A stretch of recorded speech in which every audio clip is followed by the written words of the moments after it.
உனக்கு 63 நாயன்மார்கள் கேட்குறேன் ஒன்றும் பஞ்சாயத்தில். அது கூட தெரியாமல் நான் வள்ளி வேஷம் போட்டு வந்து நிற்கிறேன்னு வந்து நின்றா எந்த பிரயோஜனம் இல்லை. வள்ளியை நிற்கவே அருகதை இல்லாத ஆட்கள் அர்த்தம். ஆழ்வாரை பற்றி நான் தெரியலன்னா அது தப்புத்தேன். அதே போல் நாயன்மாரை பற்றி தெரியல நீ தப்புத்தேன். எந்த அளவு தெரிஞ்சிருக்கு பார்ப்போம். திருவிளையாடல் புராணத்தில் செண்பக பாண்டியனுக்கு ஒரு சந்தேகம் வந்துச்சு. கூந்தலிலே பெண்களுக்கு இயற்கையிலே கூந்தல்ல மனம் இருக்கா இல்ல செயற்கையான வாசனை திரவங்களை பூசிக்கிறதுனால தான் வாசனை இருக்கா அப்படிங்கிற ஒரு சந்தேகம் வந்துருச்சு. கேட்கிற மக்களுக்கு சாதாரணமாக தெரியலாம் கூந்தல மனம் இருந்தானே இல்லாட்டினா என்னன்னு. ஆனால் அன்று மதுரை மதியிலே மிகப்பெரிய சர்ச்சையாக உருவானது. சிவபெருமானே வந்தார், தருமிக்கு கவி கொடுத்தார். கொங்குதேர் வாழ்க்கையை அஞ்சரி தும்பி காமம் செப்பாது கண்டது மொழியுமோன்னு கவி கொடுத்தார். ஆனால் அந்த கவியை கேட்டும் கூட நக்கீர் என்ன சொல்றாரு? இல்ல உன்னுடைய பாடல்ல குற்றம் இருக்குப்பா. இயற்கையிலே மனம் இல்ல, இயற்கையில மனம் கிடையாது. ஏன்னா அவர் எழுதிய பாடல் இயற்கையிலே பெண்களுக்கு கூந்தல்ல மனம் இருக்கும்னு எழுதி கொடுத்துட்டார். அதுல வர கருத்து அதுதான், பெண்கள் கூந்தல் இயற்கை மனம் இருக்குன்ற மாதிரி கருத்து அப்படிங்கிற மாதிரி அத மறுக்காரு நக்கீரர். அப்ப சிவன் வர்றாரு, வாதாடுறாரு. ஏப்பா சாதாரண பெண்கள் சரி, அன்னை உமையவள் சக்திக்கு கூட அப்படித்தானா? ஆமான்னு கேட்டா அவர் ஆமான்ட்டார். அப்ப கோபம் கொண்ட சிவன் நெச்சுக்கண்ணை திறக்கிறாரு, நக்கீர பிரம்மனை அழிச்சிட்டாரு. எரிச்சு தவறை சுட்டி காட்டு மறுபடியும் உயிர்ப்பிச்சிட்டார். அது வேற பஞ்சாயத்து. இப்ப ஒரு சாதாரண கூந்தல்னால உருவானது மதுரை மதியிலே திருவிளையாடல் புராணத்திலே ஒரு மிகப்பெரிய சரித்திரம். அதே மாதிரி 63 நாயன்மார்கள்ல ஒரு பொம்பளை பிள்ளை ஒரு திருமண கோலத்துல இருக்கு. திருமண கோலத்துல இன்னும் கொஞ்ச நேரத்தை தாலியை கட்ட போறாங்க. அந்த பிள்ளைக்கு நல்ல கதையை கவனிக்கணும். அப்புறம் மறுபடியும் என்னாதுன்னு மறுபடியும் நொன்னாதுன்னு ஆரம்பிக்க கூடாது. திருமண கோலத்தில் பெண் இருக்கிறாள். பெத்த அப்பா தன் மகளுக்கு கல்யாணம் பண்ணி கொடுக்கணும்னு ரொம்ப ஆவலா இருக்காரு. ஆவலா தான் திருமணம் பண்ணி வைக்கணும்ல. ஆனா திருமணம் கொஞ்ச நேரம் முன்னாடியே பெத்த அப்பா தன் மகளுடைய கூந்தலை பிடிச்சுக்கிட்டாரு. கூந்தலை பிடிச்சு வந்தவருக்கு தன் மகளுடைய கூந்தலை, அது வீட்டில் இல்ல திருமண கோலத்தில் இன்னும் கொஞ்ச நேரத்தை தாலியை கட்ட போறா, திருமணம் நடக்க போகுது. அந்த சமயத்தில் கூட தன் மகளின் கூந்தலை அறுத்து வந்தவருக்கு கொடுத்தாரு. பெத்த மகளுடைய கூந்தலை. பெண்களுக்கு 32 லட்சம் இருக்கு. இதுல முதல் லட்சணம் என்ன? முதல் லட்சமே கூந்தல் தானே பெண்கள். இப்ப நீ இவ்வளவு நேரம் கூந்தல் வச்சிருக்க, கூந்தல் இல்லாம தலையில மயிர் இல்லாம வெறும் மொட்டை மண்டையா வந்து நின்று பாரு, பாக்குறதுக்கு அசிங்கமா தான். அப்ப பெண்களுடைய கூந்தல் என்பது 32 லட்சத்தை முதன்மையான லட்சணம். அப்படியான லட்சணம் உடைய அந்த கூந்தலை தன் மகள் கூந்தலையே அப்பா அறுத்து கொடுத்தாரு. யாருக்கு? ஏன்? திருமண குளத்துல இருக்கும் பொழுதா? கதையை கவனிச்சுதான் நிறுத்தி அழுதி சொல்லிருக்கேன். அப்புறம் திருமணம் ஒரு விஷயத்தை கேட்டா ஆமான்னு சொல்லுங்க. அப்படிலாம் அவசியம் இல்லை. உங்களுக்கு இவ்வளவு அது நல்ல பிள்ளையா இருந்தா அப்படி சொல்லலானே. உன்னை மாதிரி மண்டகனம் பிடிச்சாலும் அப்படி சொல்ல வேண்டிய அவசியம் இல்லை. நான் கேட்கும் போதே கேள்வியை 4-5 தடவை நிறுத்தி நிதானமா கேட்டிருக்கேன். நான் வந்ததுல இருந்து ஏதாவது மண்டகனமா பேசுறேன்னா ரொம்ப சாதாரணமா நின்று பேசிக்கிறீங்க. எனவே மண்டகனமா பேசுறீங்க. ரொம்ப நல்ல மனுஷன். நீங்களா அப்படி உருவாக்கி வச்சிருக்கீங்க. ரொம்ப நல்ல மனுஷன். லட்சுமினா மண்டகனமா பேச, திருமாராதாப்ப பேச அப்படிங்கிற மாதிரி நீங்களா உருவாக்கி வச்சிருக்கீங்க. அதான் நீ மண்டகனம் பண்ணி என்னத்தையும் பண்ணி தொலை, எனக்கு கவலை இல்ல. எங்கேயாவது ஒரு பெண்ணுக்கு திருமணம் நடக்க போற சமயத்துல யாராவது அப்பா பெத்த அப்பாவே போய் கூந்தல் அறுப்பாரா எங்கேயாவது நடக்குமா? அப்படி இருக்குமா? அத ஒரு கேள்வியா நீங்க கேக்குறீங்களே. அது 63 பேர்ல இருக்காங்க. யாரு கொடுத்தது? போய் பெத்த பிள்ளைக்கு திருமண குளத்துல இருக்கிறவங்கள போய் கூந்தல நறுக்கி வந்தாரு கொடுப்பாளா? ஏன் பிள்ளை நான் போய் அறுக்க முடியுமா? ஒரே ஒரு விஷயத்தை ஒன்று சொல்லவா? இது தர்க்கம். இப்ப பட்டிமன்றம்னு வச்சுக்கவே, பட்டிமன்றம் என்ன தெரியுமா? ஒரு கருத்தை முன் வச்சா அது எப்படி நடந்துக்க முடியும், இது இதால அப்படின்றத பட்டிமன்றம். உன்னை பட்டிமன்றம் பேச கூட்டியாருல நடந்திருக்குமா? வரல அப்புறம் நடந்திருக்குமா? அறுத்திருப்பாரா? கோர்த்திருப்பாரா? ஏன் பேசுற? அறுத்தார் யாருன்றதுதான் உன் பிரச்சனை. அதான் இருங்க, ஏங்க சொல்றதுக்குள்ள ஏங்க இவ்வளவு அவசரப்படுறீங்க? ஏமா எல்லாருக்கும் அப்படி ஒரு சந்தேகம். என்ன அவசரம் உனக்கு? நீ நான் ஒரு விஷயம் கேட்டிருக்கேன், அது பொய் தப்புன்ற மாதிரி அது எப்படி முடியுமா பண்ணுவாரான்னு கேட்டிருக்கேன். இருங்க, எல்லாருக்கும் அந்த சந்தேகம் இருக்குமே. ஒரு மணப்பெண்ணு மணக்கோலத்துல இன்னும் கொஞ்ச நேரத்துல தாலி கட்ட போற பெண்ணுக்கு போய் ஒரு அப்பா போய் கூந்தல அறுத்து கொடுக்குறான்னா யாருக்கு கொடுத்துருப்பாரு அப்படிங்கிற ஒரு சந்தேகம் வரும்ல. அதைத்தான் நான் கேட்டேன். அப்படி ஒரு சந்தேகம் இருந்தால் அது சந்தேகமே கிடையாது. ஏன்னா 63 பேர்ல அறுத்து கொடுத்தாரு. அதுல இன்னொரு விஷயத்த நீங்க உன விட்டு நீங்க சொல்றதுக்கு, அப்பா மட்டும் கூந்தல் அறுத்து கொடுக்கல, அப்பா நுனியை பிடிக்க கட்ட போற கனவு என்ன பண்ணிருக்கணும்? ஏயா நான் திருமணம் பண்ணக்கூடிய பெண்ணு, எனக்கு பொண்டாட்டி ஆக போறவங்களு எப்படியா நீ கூந்தல் அறுத்து கொடுக்கலான்னு கேட்கணும். ஆனா புருஷன் என்ன பண்ணாரா? அப்பன் போய் நுனியை பிடிச்சோனே புருஷன் போய் அடியை பிடிச்சிருக்கிறார். எதுக்கு? கூந்தல் அறுத்து கொடுக்கறதுக்கு. அப்ப எதுக்காக, யாருக்காக கொடுத்தாங்க அப்படின்னா இந்த 63 பேர்ல நாயன்மாரா இருக்கக்கூடிய ஒருத்தர். அவரு சிவன் மேல அடியார்கள்னாலே நாயன்மார்கள்னாலே சிவன் மேல பக்தியா இருக்கவர் தானே. இந்த சிவனுடைய பக்தர்கள் எல்லாரும் சிவபெருமான் வந்து சோதிக்கிறது வழக்கம். திருமணம் நடக்க போற சமயத்துல சிவபெருமானாகப்பட்டவர் என்ன பண்றாரு, ஒரு அடியார் ஓல வர்றாரு திருமண மணமேடைக்கு. வந்து என்ன சொல்றாரு, வந்த உடனே மணப்பெண்களை ஆசீர்வாதம் பண்ண பிள்ளைகளை. அப்ப என்ன பண்றாரு, இவரும் சொல்றாரு நாயன்மாரு, ஏமா அடியார் அவருடைய காலில் விழுந்து ஆசீர்வாதம் வாங்கிக்கங்க அப்படிங்கிற. காலில் விழுந்து அந்த பெண்ணை ஆசீர்வாதம் வாங்கிட்டு எந்திரிக்கிறா. அந்த சிவபெருமான் அடியாரா வந்தார் பத்தியில. அவர் என்ன சொல்றாரு, எப்பா உன் மகளினுடைய கூந்தல் நல்ல நீளமாகவும் அடர்த்தியாகவும் இருக்குது. இந்த கூந்தல் என்னிடம் இருந்தா இந்த கூந்தலை விரிச்சு அது மேல உட்காந்து தவம் இருக்கிறதுக்கோ யாகம் செய்வதற்கோ தியானம் செய்வதற்கோ எனக்கு கொஞ்சம் வசதியா இருக்கும். அதனால உன் பெண்ணினுடைய கூந்தலை எனக்கு அறுத்து கொடுறான்னு மணமேடல இருக்கும் போது கேட்கிறார். யாரு, சிவபெருமான் அடியார வந்து. அப்படி கேட்கும் போது என்ன பண்ணாரு, கொஞ்சம் கூட யோசிக்காம பெண்ணினுடைய கூந்தல் முனிய பிடிச்சிட்டார். முனிய பிடிச்சோடனே கணவன் என்ன பண்ணாரு, அவரும் யோசிக்காம என்ன பண்ண அடிய பிடிச்சாங்க. பிடிச்சு திருமண கோலத்தோடு இருந்த பெண்ணுக்கு கூந்தலை அறுத்து சிவனுடைய அடியார வந்து சிவபெருமானுக்கு கொடுக்குறார்.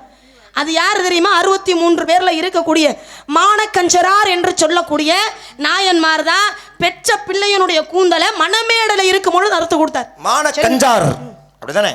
ஆமா, சிறுவாளியர்களே கஞ்சார் என்ற ஊரு அங்கே பிறந்தார். மானன் அவர் பேர். கஞ்சாரி தன்னுடைய ஊரா கொண்டிருந்ததால் மானக்கஞ்சார் அப்படின்னு சொல்லியிருக்கார். பெண்களுடைய கூந்தலுக்கு இயற்கை மனம் இருக்கான பிரச்சனையை தாண்டி அந்த பெண்ணுடைய தன் மகளுடைய கூந்தலை அறுத்து கொடுத்து சிவனுக்காக பெருமை சேர்த்தார் 61 நாயன்கள் விளங்கிய மானக்கஞ்சார் என்ற நாயன். அதே 63 பேர்ல கண்ணையே இறைவனுக்காக கொடுத்தேன். கண்ணப்பன் தின்னப்பன் என்று சொல்லக்கூடிய வேடுவ இனத்துல பிறந்தவன். வேடுவ இனத்துல பிறந்திருந்தாலும் சிவபெருமானை பார்க்கிறார். பார்த்த உடனே என்ன நினைக்கிறாரு, அவரை சாமியா நினைக்கலையா, தன்னுள் ஒருவனாக நினைத்தாராம். தன்னுடைய கூட்டாளி மாதிரி நினைச்சுக்கிட்டாரு. அவருக்கு எல்லா விஷயமும் செய்கிறார். தான் தின்னு ருசி பார்த்து பன்றி அடிச்சுட்டு வருவார். காட்டு பன்றியை அடிச்சு கொண்டு வந்து சுட்டு தான் தின்னு ருசி பார்த்து எது சுவை அதிகமாக இருக்கும் அதைத்தான் அவருக்கு கொண்டே படைச்சார். அப்படியெல்லாம் படைக்கும் போது ஒரு நாள் சோதிக்கிறார். சிவபெருமான் என்ன பண்ணாரு, சிவலிங்கத்திலேருந்து ஒரு கண்கள்லேருந்து நீர் ஒழியுது, ரத்தமாகப்பட்டது வருது. ரத்தம் வந்தோடனே என்ன நினைக்கிறாரு, தின்னப்பன் என்று சொல்லக்கூடிய தன்னோட கண்ணை எடுத்து அதில் வச்சுட்டார். 2வது கண்கள் இருந்து ரத்தம் வருது. பார்த்தார், என்னடா 2வது கண்ணில் இருந்து தண்ணி ரத்தம் வருது, ஒருவேளை நம்ம கண்ணை எடுத்துட்டு அடையாளம் தெரியாது இல்லையா. அப்ப என்ன பண்றாரு, செருப்பு போட்ட காலால கொண்டு சிவலிங்கத்தில் அடையாளத்துக்கு வச்சுக்கிட்டார். இன்னொரு கண்ணை எடுக்கும் போதுதான் சிவபெருமான் காட்சி தந்தார். தின்னப்பா நிறுத்து அப்படின்னு என்ன பண்ணாரு, தின்னப்பனாக இருந்த நீ இறைவனானகி எனக்கே கண்ணை கொடுத்த காரணத்தினால் கண்ணப்பன் என்ற பெயரோடு இருப்ப அப்படின்னு 63 பேர்ல அவர் இடம் பெறலையா. அது மாதிரி 63 பேர்ல நிறைய பேர் இடம் பெற்றிருக்காரு. இப்போ நான் உங்கள்கிட்ட ஒரு விஷயம் கேட்குறேன். இப்போ நண்பனா வந்து 63 பேர்ல சிவபெருமான் யாரை தெரியுமா ஏற்றுக்கிட்டாரு, ஒன்று கண்ணப்பனை ஏற்றுக்கிட்டார் நண்பனா, இன்னொரு யார் அப்படின்னா சுந்தரமூர்த்தி அப்படிங்கிறவரை நண்பனா ஏற்றுக்கிட்டார். ஏன்னா சுந்தரமூர்த்திங்கிறவர் வந்து இப்போ 2 பேருக்கும் வித்தியாசம் இருக்கு. ஆமா, சுந்தரமூர்த்தியை நண்பனாக ஏற்றுக்கொண்டாலும் 63 நாயன்மார்ல கட்டி தழுவி ஆற தழுவியது கண்ணப்பனாயன். சுந்தரருக்கு சிவனுக்கான தொடர்பு இப்ப இல்ல, அது தேவலோகத்தில் ஆரம்பிச்சிருச்சு. ஏன்னா அங்கே ஆளாள சுந்தரராக பிறந்தார். அதுக்கப்புறம் பூலோகத்துக்கு ஒரு சாபத்தின் காரணமா பூலோகத்துல வந்து பிறந்துட்டார். சரி, பூலோகத்துல வந்து பிறந்தார்ல. இப்ப இதே சுந்தரமூர்த்திய இன்னொரு நாயன்மார் பார்க்க மாட்டேன்னு ஒரு சபதம். இவனு இனிமே இவன் முகரையிலே முழிக்கவே கூடாது. யார் முகரையில, வேற முகரையிலையா? இல்லங்க, அவன் வேணா பேத்து விட பேத்து மூஞ்சிய. சரியா, ஒரு கதையை பேசுறது எப்படி பேசுறேன், உங்களை சொல்லவே கிடையாது. உங்களை சொல்லனா, உங்களை சொன்னாதான் பேசு. நான் சொன்னது என்ன, நான் கதையை சொல்லிக்கிட்டு இருக்கேன். சுந்தரமூர்த்திய பார்க்கவே கூடாது நினைச்சாரு. ஏன் நினைச்சாரு அப்படின்னா, ஏயா சிவபெருமானையும் சுந்தரமூர்த்தி என்ன பண்ணாரா, ஒரு சமயத்துல அவருடைய சுயநலத்திற்காக சுய காரியத்துக்காக என்ன பண்ணாரா, தூது அனுப்பியிருக்காரு சிவபெருமான. போடா எனக்காக நீ தூது போயிட்டு வா அப்படின்னாரு. அதை கேள்விப்பட்ட அதே 63 பேர்ல ஒரு நாயன்மார் என்ன பண்றாரு, நான் வணங்கக்கூடிய ஈசனையே இவன் தூத போ சொல்லியிருக்கானே, அப்ப இனிமே இவனை பார்க்கவே கூடாது அப்படின்னு நினைச்சாரு சுந்தரமூர்த்தியை. ஆனால் சுந்தரமூர்த்தி இந்த நாயன்மாரை சந்திக்கணும் அப்படிங்கிற ஒரு எண்ணத்தோட வர்றார். வரும்போது என்ன பண்ணாரா, சுந்தரமூர்த்தி வருவதை தெரிந்து கொண்ட அந்த நாயன்மார் என்ன பண்ணாரா, கழுத்தை அறுத்துக்கிட்டு செத்து போயிட்டார். தற்கொலை பண்ணி அவரே அவர் கழுத்தை அறுத்துக்கிட்டு செத்து போயிட்டார். ஏன் அவர் கழுத்தை அறுத்துக்கிட்டு சாகணும்? அப்படி என்ன சுந்தரமூர்த்தி சிவபெருமான போய் தூது போ சொன்னாரு? கேள்வியா? உங்களை தான் கேட்குறேன். என்ன நீங்க தானே சொன்னீங்க, கேட்டுட்டு திருப்பி 1000 கேள்வி வேணாலும் கேளு. நீங்க அதுல எனக்கு எந்த மாட்டு கிடையாது. 1008 கேள்வியோட கேளு. சாமி நாடகம் பாக்குறீங்களா? சரியில்லை, உங்க நடவடிக்கை சரியில்லை, மரியாதை எந்திரிச்சு போயிருங்க, கட்டுப்பாயிருவேன். 61 நாயன்மார்கள் நான் கேட்டது என்ன, நீ நெத்தியில பட்டை போட்டிருக்காயுமா, உன்னுடைய சமயத்தை பத்தி தெரியுமான்னு நான் நாயன்மார் கேட்டா ஒன்று அதுக்குள்ளே நீங்க அப்ப நாயன்மார் தெரியுமா அப்படின்ற மாதிரி நாயன்மார். ஆனா அதுல ஒரே ஒரே ஒரு விஷயம், அதை தவிர்த்து எத்தனை தாண்டி விஷயம் இருக்கு. பரவாயில்ல, நீ நான் நாயன்மார் கேட்டேன்றக்கா நீ நாயன்மாருக்குள்ளே புகுற. நான் நாயன்மார்ல படிக்காம ஒன்று நாயன்மார் பத்தி நான் பேச ஆரம்பிக்கல. சரி, நீ அதை சோதனை பண்றதா சந்தோஷம் பண்ணிக்க. இப்ப நான் கேட்ட கேள்விக்கு பதில் வந்தது என்ன, நீ பதில் சொன்ன, பெத்தமனுடைய கூந்தலையே அறுத்து கொடுத்தாரு மானக்கஞ்சாரர் நாயன்மார்னு நீ பதில் சொல்லி முடிச்ச. ஆனா நீ கேட்ட கேள்விக்குள்ளேயே, நீ சொன்ன பதிலுக்குள்ளேயே அந்த கேள்விக்கான பதில் இருக்கு. அப்பா கூந்தலுடைய நுனியை பிடிச்சுக்கிறாரு, அடியை பிடிச்சாரு நுனியே ஒரு மாப்பிள்ள. அந்த மாப்பிள்ள வேற யாரும் கிடையாது, நீங்க கேட்டு சொன்ன மதியா சுந்தரர் எம்பெருமான் சிவபெருமான் ஈசனையே தன்னுடைய சுய நலனுக்காக, வேற ஒன்றும் இல்லை, முன்னாடி சொன்ன மாதிரி ஆளாள சுந்தரராக இருக்கும் பொழுது 2 பெண்கள் மீது ஆசைப்படுறாரு. சிவன் சொல்றாரு, எப்பா நீ 2 பேரும் ஆசைப்படுற, நீ பூலோகத்தில் பிறந்து அந்த 2 பெண்களை திருமணம் பண்ணிட்டு நீ மேலோகத்து வாப்பான்னு சாபம் கொடுத்துட்டார். பூலோகத்து வந்தார் 2 பெண்கள், கமலினி அணிந்தையார். இந்த 2 பெண்களுமே பூலோகத்தில் பறவை நாச்சியாராக, சங்கிலி நாச்சியாராக பிறந்து வளர்ந்து வர்றாங்க. இந்த 2 பேருக்குமே திருமணம் செஞ்சு வைக்கிறதுக்கு யாரு தூது போனானா, சிவன் போனார் தூது. இதெல்லாம் கோபம் அவருக்கு. யாருக்கு? அடியை பிடிச்சுக்கிறாரு கூந்தல அவருக்கு. ஆளப்பட்ட சிவபெருமான் உலகத்தை காக்கும் பரம்பொருள், அவரை போய் இவருடைய சுயநலனுக்காக தூது அனுப்பியிருக்காரு அப்படிங்கிறதை தாங்க முடியாத அந்த நாயன்மார் சுந்தரர் மீது அளப்பரிய கோபம். சிவனுக்கு இந்த விஷயம் தெரியுது, ஆகா 2 பேருமே நண்பர்கள் தானே, மிகப்பெரிய பக்தர்கள் தானே, இந்த 2 பேருக்குள்ள இவ்வளவு வன்மம் ஆகாதே, சேர்த்து வைக்கணுமே என்று நினைத்து சிவபெருமான் அந்த நாயன்மாருடைய வயிற்றிலே வெப்பு நோயை கொடுக்கிறார், சூளை நோயை. சூளைனா மிகப்பெரிய வயிற்று வலி. அந்த வயிற்று வலியை போக்கணும்னா யாரால முடியும்னா சுந்தரால மட்டும்தான் முடியும். அப்ப அசரிய சொல்றாரு, எப்பா உன் வயிற்று வலியை போக்குறதுக்கு சுந்தரர் வருகின்றார்னு. நியாயம் என்ன செய்வோம், இந்த வயிற்று வலி தாங்க முடியல, அவர் வந்து நம்ம வயிற்று வலி தீக்கட்டும் அப்படின்னு நினைப்பான். ஆனா அவர் என்ன பண்ணாரு, அப்படி சுந்தரன் வந்துதான் என் வயிற்று வலியை தீக்கணும்னா அப்படியான உயிரே தேவையில்லை நினைச்சு என்ன பண்ணாரு, கத்தி அடிச்சு கழுத்த கரகரன்னு அடுத்து செத்து போயிட்டார். சுந்தரர் வர்றார், அம்மா உன் கணவனுடைய வயிற்று வலியை தீர்ப்பதற்காக நான் வந்திருக்கேன், உன் கணவன் இருக்கும் இடத்தை காட்டுன்னு கேட்க. என் கணவன் சயனத்தில் இருக்கிறார், தூங்கிக்கிட்டு இருக்காருன்னு சொல்ல. பரவாயில்லாம நம்ம பார்க்க உள்ள பார்த்தா கழுத்து அறுபட்டு செத்து கிடக்கிறார். இப்பதான் சுந்தரர் பார்த்தார், நம் மீது கொண்ட கோபத்தின் காரணமாகத்தானே இவர் கழுத்தறுத்து செத்தாரு, நம்மளும் செத்துருவோம் அப்படின்னு நினைச்சு அவர் சாக நினைக்கும் தருவாயில் சிவன் வந்தார், நாயன்மாரை உயிர்ப்பித்தார், இருவரையுமே சுமூகமாக சேர்த்து வைத்தார் சிவபெருமான்.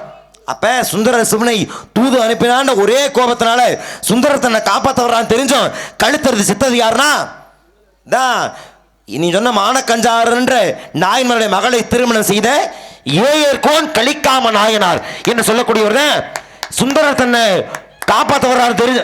ஏன் உனக்கு சப்போர்ட் பண்ணாரு இவ்வளவு நேரம், அப்ப மட்டும் இனிச்சோ உனக்கு, இப்ப மட்டும் கசக்குது உனக்கு. ஏயர்கோன் கலிக்காம நாயனார் என்ன சொல்ற நாயன்மார் தான் சுந்தரர் வர்றாருன்னு கழுத்து அறுத்துக்கிட்டு செத்தார். ஏத்துக்கிறியா? ஏத்துக்கிறியாமா? ஏத்துக்க கூடிய விஷயம் தான். சுந்தரரை பத்தி படிச்சிருக்கியா? படிச்சிருக்கேன், முழுசா முழுசா படிச்சிருக்கேன். சுந்தரர் வந்து சிவனுடைய நண்பர் தானே, ஆனா அவருடைய கண்ணையே குருடாக்கினார் சிவபெருமான். ஏன்? ஒரு நிமிட பொழுது கொஞ்ச நேரம் கண் பார்வை இல்லாமல் செய்தார். ஏன்? தன் மீது தவறான சத்தியம். ஆமா, அந்த அந்த பிரச்சனை வரல. என் கேள்வி அது இல்ல, நீ அது நினைச்சு யோசிக்க வேண்டிய அவசியம் இல்ல. என் கேள்வி அது இல்ல. சுந்தரருடைய சுந்தர மகள் தெரியுது, அப்ப கேட்டேன்னு சொன்னா நம்ம புற சொல்றியா நீ? சிவலிங்கத்தின் மீது இருந்த சிவபெருமான மகிழ மரத்து கீழே அமர சொன்னாரு. அந்த கோபத்தினால சிவபெருமான் கண் பார்வையை பறிச்சிட்டார். கண்ணை பறிச்சார் யாருக்கு? அது சுந்தரமூர்த்திக்கு. சுந்தரமூர்த்தி கண்ணை பறிச்சார், ஆனா கண்ணை கொடுத்தார். ஆமா, கண்ணை கொடுத்தாரா இல்லையா? கண்ணப்பன் என்று சொல்லக்கூடியவனுக்கு தனக்காக கொடுத்த கண்ணை திருப்பி கொடுத்தாரா இல்லையா? இந்த ஓமா போடவும் சரி நேரா பதிலுக்கு வர போறான்னு நினைச்சேன். கண்ணபுரத்தை ஏற்கனவே பேசிட்டீங்க. ஏன் கண்ணபுரனா ஒண்ணு விட்டு பெரிய பாவா அவரு? ஏன் கண்ணை கொடுத்தாருமானா கண்ணப்பனுக்கு கண்ணை கொடுத்தா அதனால கண்ணப்பன்ற பேரே வந்துச்சு.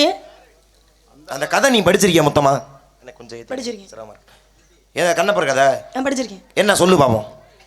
வேட்டைக்கு போறாரு, வேட்டைக்கு போனாரு, சிவலிங்கத்தை பார்க்கறாரு, சிவலிங்கத்தை பார்த்தாரு, சிவலிங்கத்துக்கு தனக்கு தெரிந்தார் போல அபிஷேகம் ஆராதனை இதெல்லாம் பண்றாரு. இரு, அதுக்கு அப்புறம் தான் நடந்ததானே இது. பிறவியிலே அவர் குருடனா? இல்ல பிறவிலே குருடு கிடையாதுங்க. அவர் இடையில வந்து சிவலிங்கத்திலிருந்து ரத்தம் ஒழிஞ்சோனே தன்னுடைய கண்ணை நல்லா கேட்டுக்க. அந்த ஒரு சம்பவத்தினால அப்ப மட்டும்தான் கண் பார்வை அது பாருண்ணா இரு. நான் என்ன கேட்டேன் உனே, கண் பார்வை கொடுத்தாருனே. கண்ணை கொடுத்தாருன்னு சொன்னா இல்ல, கண்ணை கொடுத்தாருன்னா கண்ணை தோண்டி கொடுத்தாரு. கண் பார்வை குருடாக இருந்த ஒருவனுக்கு பிறவி குருடனாக பிறவி குருடா இருந்தவருக்கு கண்ணை கொடுத்தாளா? யாரு? சிவபெருமன் கொடுத்தாரா? புரியல. நீங்க கேக்குற யார பத்தி பேசிட்டு இருக்கோம்? ஐயோ, கேக்குற கேள்வி எனக்கு புரிஞ்சா தானே. தயவு செஞ்சு மூஞ்சியை சுரிச்சுக்க, தலையில அடிச்சுக்க, சிரிக்காத. அதை மட்டும் பண்ணாத. சும்மா உன்னை பார்த்தாவே அவ்வளவு எரிச்சலா இருக்குல்ல, நீ சிரிக்கும் போது இன்னும் எரிச்சு தாங்க முடியல. ஐயா, உங்களை பார்த்தா கூட எனக்கு பத்திக்கிட்டு வருது. நான் சிரிச்சு சமாளிச்சுக்கிறேன். கேள்வியை காதுல வாங்க. கண் பார்வை கொடுத்தார். பிறவிலே குருடனா இருந்தவனுக்கு கண் பார்வை கொடுத்தாரா சிவபெருமான்? கண்ணப்பர் வந்து பிறவி குருடன் இல்ல. பிறவி குருடலாம் கிடையாது. அப்ப என் கேள்விக்கு இது பதில் கிடையாது. என் கேள்வி பிறவியிலே குருடனா இருந்த ஒருவனுக்கு, அதத்தான் நான் கேட்டேன். பிறவி குருடனா இருந்தவனுக்கு அதத்தான் நானும் சொல்றேன். இதுவும் வேற எங்கேயும் இல்ல. 61 நாயன்மார்ல தான் இருக்கு. அதான் 63 பேர்ல தான் அவர் இருக்காரு. என்ன காரணம் அப்படின்னா, இப்ப ஒவ்வொரு ஊருக்கும் ஒவ்வொரு முக்தின்னு சொன்னாங்க. இப்ப திருவாரூருக்கு என்ன முக்தி தெரியும்? பிறக்க முக்தி. பிறக்க முக்தி. திருவண்ணாமலைக்கு நினைத்தாலே முக்தி. காசிக்கு இறந்தால் முக்தி. மதுரைக்கு தரிசித்தால் முக்தி. அதுங்க ஒவ்வொரு ஊருக்கும் ஒவ்வொரு முக்தின்னு கொண்டே வச்சாங்க. அது போல திருவாரூரிலே பிறந்தவர் அவர். திருவாரூரில் இருக்கக்கூடிய தியாகராஜ பெருமாளுடைய ஆலயத்தில் இருக்கக்கூடிய தெப்பக்குளத்தை என்ன பண்ணாங்களா, சைவ சமயம் பெருதா சமணம் சமயம் பெருதானே. நீ இவ்வளவுதான் பேசுறது பஞ்சாயத்துல நல்லா தான் பேசுற. ஆனா கதையை சொல்றது பஞ்சாயத்தே இல்ல, பேர் சொல்றது மிகப்பெரிய பஞ்சாயத்து. பேர் தெரியாதா? என்ன பேரு? கதையிலமா சொல்றியம்மா பேரு? தான் சொல்லிட்டேனே, திருவாரூர்ல பிறந்தாரு. தியாகராஜ பெருமாளுடைய ஆலயத்துக்கு பக்கத்துல இருக்கிற தெப்பக்குளம். தெப்பக்குளத்துக்கு பேரை கேக்குறீங்களா? மீனாட்சி அம்மன் கோயில்ல ஒரு குளம் இருக்கு, பொற்றாமரை குளம் இருக்குல்ல. பொற்றாமரை பேர் இருக்குல்ல, அப்ப அதுக்கு பேரு கமலாயம்ங்கிற குளம். ஏன் அந்த கமலாயம்னா வாய் கோணிட்டு போயிருமா உனக்கு? சொல்லு, கதையை சொல்லு. கஷ்டம். கமலாயம்ங்கிற குளம். அந்த குளத்தை சமண சமயத்தர்கள் என்ன பண்றாங்க, ஆக்கிரமிப்பு பண்ணிட்டாங்க. ஏன்னா எப்படி மதுரை என்பதிலே சைவ சமயம் தாழ்ந்து சமண சமயம் உயரும் பொழுது, ஏன்னா மங்கையரசியார் என்ன பண்ணாங்க, திருஞான சம்பந்தரை எழுப்பு விடுத்து அங்கே சைவ சமயத்தை மீட்டு கொண்டு வந்தாங்க. மதுரை என்பதில் அனல்வாதம் புனல்வாதம் அரிகண்டம் யமகண்டம் அப்படிங்கிற போட்டியெல்லாம் நடந்துச்சு. அது ஒரு பக்கம். அதே காலகட்டத்தை தான் இங்கே திருவாரூரில் என்னாச்சு, சைவ சமயம் தாழ்ந்து சமண சமயம் உயர்ந்துருச்சு. அப்ப சமண சமயத்தர்கள் என்ன பண்ணிட்டாங்க, இந்த தெப்பக்குளத்தை ஆக்கிரமிச்சு தெப்பக்குளத்துல நீரோட்டம் இல்லாத அளவுக்கு குறுக்கிட்டாங்க. தெப்பக்குளத்தை குறுக்கிட்டாங்க. அப்ப இவர் என்ன பண்றாரு, பிறவியிலே கண் பார்வை தெரியாதவர். அவர் என்ன பண்றாரு, இடுப்புல கயிறை கட்டிக்கிட்டு குளத்துக்குள்ள இறங்கிட்டார். குளத்துக்குள்ள இறங்கி குளத்தை தனி ஒரு ஆளா இருந்து குளத்தை வெட்டி அதை அகலப்படுத்திட்டார். அகலப்படுத்தி இந்த விஷயம் இங்க திருவாரூர்ல நடந்துகிட்டு இருக்கும் போது அப்பத்தான் இறைவனாகப்பட்டவர் என்ன பண்ணாரா, நேரா பாண்டிய நாட்டு மன்னனுக்கு போய் கனவுல போய் பாண்டிய மன்னன்கிட்ட போய் சொல்றார். இந்த லட்சணத்துல தான் இவ்வளவு வாய் பேசுற, தலையில அடிச்சுக்கிற, உள்ள பகுமானமா போற. என்ன அறிவு நீ கதை சொல்ற? திருவாரூர் சொல்லிட்ட, நான் நடப்புறேன். பாண்டிய மன்னன் நோண்டிய மன்னன் உனக்கு. பாண்டிய திருவாரூர் நாடு என்பது திருவாரூர் பாண்டிய நாட்டுல இருக்கா? சரி விடுங்க. சோழ நாட்டினுடைய மன்னன் பாண்டிய நாடு மன்னன் இல்லைங்க. சொல்லி பார்த்தேன் அப்படி போற போக்கல. சோழ மன்னனுடைய கனவுல போய் சொல்றாரு, எப்பா இது மாதிரி சைவ சமயம் பெருசா சமணம் சமயம் பெருசா அப்படிங்கிற மிகப்பெரிய போட்டி ஒன்று நடந்துகிட்டு இருக்கு. இதுல என்னுடைய பக்தன் தனி ஒருவனாக இருந்து போராடுறான். நீ போய் அங்க என்ன பண்ற, தீர்ப்பு சொல்ற. யாரு பக்கம் சரியான தீர்ப்பு இருக்கோ அவங்க பக்கம் சொல்லணும் அப்படின்னு போறாரு. போகும்பொழுது தீர்ப்பு எப்படி, அந்த கமலாயம்ங்கிற குளத்துல போய் இறங்கணும். மூழ்கி எந்திரிச்சு வந்தா கண் பார்வை தெரிஞ்சா அந்த சமயம் வந்து பெரிது. கண் பார்வை தெரியாதவங்க சமயம் இந்த நாட்டை விட்டு வெளியில போயிடும் அப்படிங்கிறது பேச்சு. அப்ப கண் பார்வை தெரியாமல் ஒருத்தர் போய் தனி ஒரு ஆளா இருந்து தெப்ப குளத்தை பெருசு பண்ணுறாரு. அவர் போய் கமலாயம்ங்கிற குளத்துல மூழ்கி எழுந்து வந்தாரா இல்லையா, கண் பார்வை தெரிஞ்சிருச்சு. கண் பார்வை தெரிந்த அதே சமயத்துல சமண சமயத்தர்கள் அனைத்து பேருக்குமே கண் பார்வை தெரியாம போச்சா. தனி ஒருவனாக இருந்து திருவாரூரிலே சைவ சமயத்தை மீட்டு கொண்டு வந்த பெருமை அதே 63 பேர்ல இருக்கக்கூடிய தண்டியடிகளார் என்று சொல்லக்கூடிய நாயன்மாருக்கு தான் உண்டு. ஒரு காலகட்டத்திலே தப்புல உன்னை மாதிரிலாம் நீ முறைக்கல மாட்டேன், நியாயமா சொன்னா ஒத்துக்கிட்டு அதை நான் ஏத்துக்கிறேன். அதை ஏன் பக்கம் முறைக்கிற? சங்கம் அறிவியல் காலத்திலே சமணருடைய ஆதிக்கம் அதிகமாக இருந்த பொழுது திருவாரூரிலே மிகச்சர் தியாகராஜ பெருமாள் ஆலயத்துடைய தெப்பக்குளமே சுருக்கப்பட்டதுன்னா எவ்வளவு பெரிய சோதனை. அதை நீக்கி சிறப்பு செய்தது யாருன்னா, என்ன பேர் என்ன சொன்ன, பேர் என்ன சொன்ன, தண்டி அடிகளார். தண்டி அடிகளா தாண்டி அடிகளா? தண்டி அடிகளார். நல்லா யோசிச்சு சொல்லு. தண்டி அடிகளார். அவ்வளவுதானே சொல்லிவிட்டு கடைசியில பேரை நீ தப்பா சொன்னு வச்சுக்கவே அசீதனமா போயிடும். தண்டி அடிகளார். தாண்டி அடிகள் இல்ல இல்ல இல்ல இல்ல இல்ல இல்ல இல்ல அதான் நான் சொன்னேன். தாண்டி அடிகள் இல்ல, அது தண்டி அடிகள் இல்ல. சரி பரவாயில்ல. என்ன குறுக்கு வேலை தங்கள் தானமா உனக்கு ஏத்த கனவமா பொட்டி. இங்க அந்த பொட்டிக்காரரு வாங்க, பாட்டு பாட போறேன். தங்கள் தானமா உனக்கு ஏத்த கனவமா சேர்ந்து வாழ்ந்து பாரமா வள்ளி தங். யார் யாது? சண்டை போடாத, எங்கிட்ட சண்டை போடாத. அவர் பாட்டு பாடுறாரு, நான் வாசிக்கிறேன். இல்ல என்ன உன் பிரச்சனை? குதிக்கிறிய வந்ததுல ஒரே தப்பா தப்பிக்கிட்டு இருக்கீங்க. என்ன என்ன பிரச்சனை? என்ன பிரச்சனை உனக்கு? நாரத மகரிஷி பாடுறேன் வாசிக்கிறப்பல அடுத்த வர போறாங்க. இப்ப என்ன சவுடால போய் அங்க அடிக்க பாயிர, இங்க போய் தடுத்துக்க நிக்கிற? என்ன என்ன நான் ஒண்ணுமே சொல்லேங்க. பாட்டு சொன்னேன். பாட்டு நிப்பாட்டிய. என்னது? பாட்டு நிப்பாட்டிய. இல்ல யாரு இப்ப உங்களை பாட சொன்னது யாரு? பாடும்போது வாசிக்காத, பேசும்போது வந்து வாசிட்டு பாட பாடலாம். பாட்ட இந்த அம்மா சொல்லுங்க. சங்கத்துல என்ன சொன்னாங்க? இருங்க இருங்க மாமா. சங்கத்துல எழுதி போட்டு அழிக்கிறமே என்னங்க சொன்னாங்க? நாரதருடைய அவர் வேலையை அவர் பார்க்க விடணும், இடத்துல சொன்னாங்கல்ல. நீங்க தானே இருந்தீங்க, அதை அந்த பிள்ளைக்கு சொல்லுங்க. சும்மா சும்மா ஊத்தி ஊத்தி வச்சிரு. பாட போறேன் அப்புறம் நிப்பாடிட்டு இருக்கா? சாட்சி கையெழுத்து போட்டுட்டே இருக்க முடியுமா? கையெல்லாம் வலிக்குது. அதே சங்கம் என்ன சேர்ந்து நடிக்கிறியா? திருப்பி தண்டல் தானமா உனக்கு ஏத்த கனவமா சேர்ந்து வாழ்ந்து பார். அடங்கும்.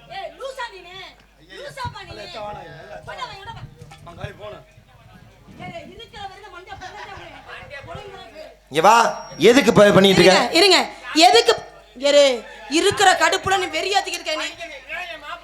நான் படிக்கிறேன் மாமா, நீ போ மாமா. ஓ 100 ரூபாய் காசை கூட திரும்ப வாங்கிட்டு போய்க்க. இருக்கிற பிரச்சனைடா என்ன? போய் உட்காருங்க, பேசாம உட்காருங்க. இருங்க, இப்ப யார கேட்டு நீங்க பாட்டு பாடுறீங்க? கதை நடத்துங்கமா. யார கேட்டு பாட்டு பாடுறீங்க? அம்மா என்ன சொன்னாங்க? 4 மணி ஆச்சு சொன்னீங்களா? முருகன் எப்ப வர்றது? அப்பதா சொன்னியா? அப்பதா சொல்லு. அப்பதா சொன்னா 4 மணி. 4 மணி ஆகுதுடா. 4 ஆச்சுமா? 4 மணி தானே ஆகுது. 4 மணி தானே ஆகுது. இருங்க, எவ்வளவு சவுடாலு? 4 மணி தாங்கதான். ஏன் 7 மணினா 7 மணி தான் ஆகுதுன்னு சொல்லுவியா? சந்திச்சதே 3:30 மணிக்கு தானே சந்திச்சோம். சரி, மிஞ்சி போனா அரை மணி நேரம் தானே பேசிருக்கோம். இப்ப என்ன செய்யணும்ங்கற? தெரிஞ்சு இன்னையோட மறுபடியும் மொத்தமா சந்திக்க முடியாம போகுதுன்னு நினைக்க போறேன். அதான் நடக்க போகுது. தத்திரி முடிச்ச மாதிரி ஏன் பேசுறீங்க? வா, வாயே தத்திரி முடிச்ச வாய் தானே. தத்திரி முடிச்ச பேசிட்டு இருக்கா? பாட்டை என்ன பாட்ட? எதுக்கு இப்ப பாட்டு பாடுறீங்க? என்ன காரணம்? ஏன் சௌரியா? மாப்பிள்ளை சொல்றதுக்கு பாடதான் செய்வேன். யாரு மாப்பிள்ளை? யாரு மாப்பிள்ளையா? அததான் பாட்டுல சொல்ல போறேன். யாரு மாப்பிள்ளை? சரி முருகன்.